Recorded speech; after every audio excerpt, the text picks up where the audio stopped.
उत्तर पूर्वी दिल्ली के उस्मानपुर के जयप्रकाश नगर के एच ब्लॉक में शनिवार रात 9:45 बजे एक हादसा हुआ और एक मकान की छत गिरने की घटना सामने आई। ये घटना जो कि दिल्ली की व्यवस्था, लापरवाही और जवाबदेही पर बड़े सवाल खड़े कर रही है। करीब 120 फुट के इस मकान की छत अचानक भरभरा कर गिर गई, जो कि गाटर की थी। मलबे में दबकर 32 वर्षीय टिंकू और उनकी 30 वर्षीय पत्नी उर्मिला की जान चली गई।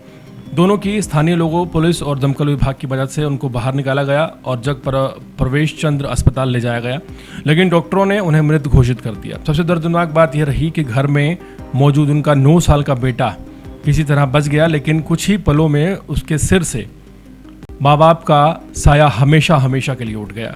पुलिस का कहना है कि फिलहाल छत गिरने की असल वजह की जांच की जा रही है, लेकिन इस हादसे ने एक बार फिर उस सवाल को जिंदा कर दिया है जिसका जवाब हर बरसात के मौसम में दिल्ली के लोग पूछते हैं।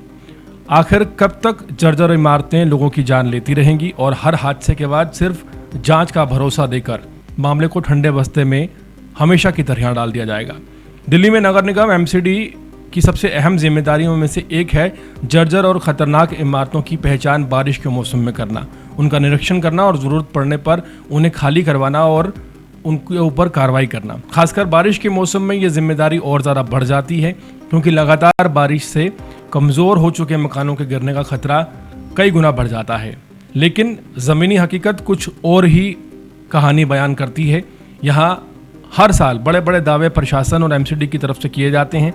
कहा जाता है ड्रोन से निगरानी होगी, जर्जर इमारतों की सूची बनाई जाएगी, लोगों की सुरक्षा सुनिश्चित की जाएगी, अखबारों में विज्ञापन छपते हैं, प्रेस कॉन्फ्रेंस होती है और योजनाओं की लंबी फहरिस्त सुनाई जाती है। लेकिन जब सच्चाई सामने आती है तो तस्वीर बिल्कुल अलग दिखाई देती है।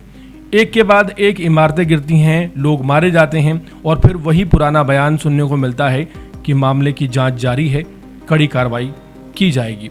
इस हादसे में सबसे बड़ा नुकसान सिर्फ 2 जाने जाने का नहीं हुआ, बल्कि एक 9 साल के मासूम की पूरी दुनिया उजड़ गई।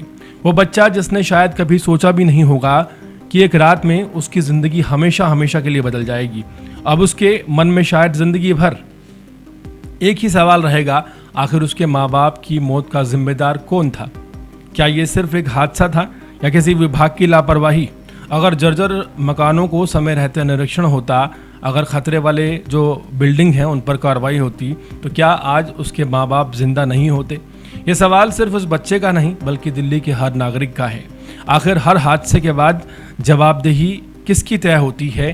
क्या किसी अधिकारी पर कार्रवाई होती है? क्या किसी विभाग से जवाब मांगा जाता है? या फिर कुछ दिनों तक खबरें चलती हैं, बयान सामने आते हैं, मामला धीरे धीरे भुला दिया जाता है?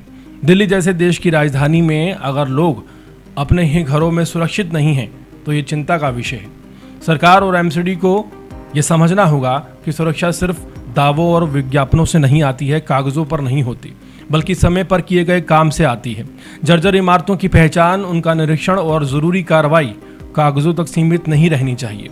लगातार ऐसी घटनाएं दिल्ली से सामने आ रही हैं और उस्मानपुर की ये घटना एक और आंकड़ा बनकर फाइलों में दब जाएगी। उससे पहले ज़रूरी है कि इस बार जिम्मेदारी तय हो, क्योंकि एक 9 साल का बच्चा अपने माँ बाप को खो चुका है।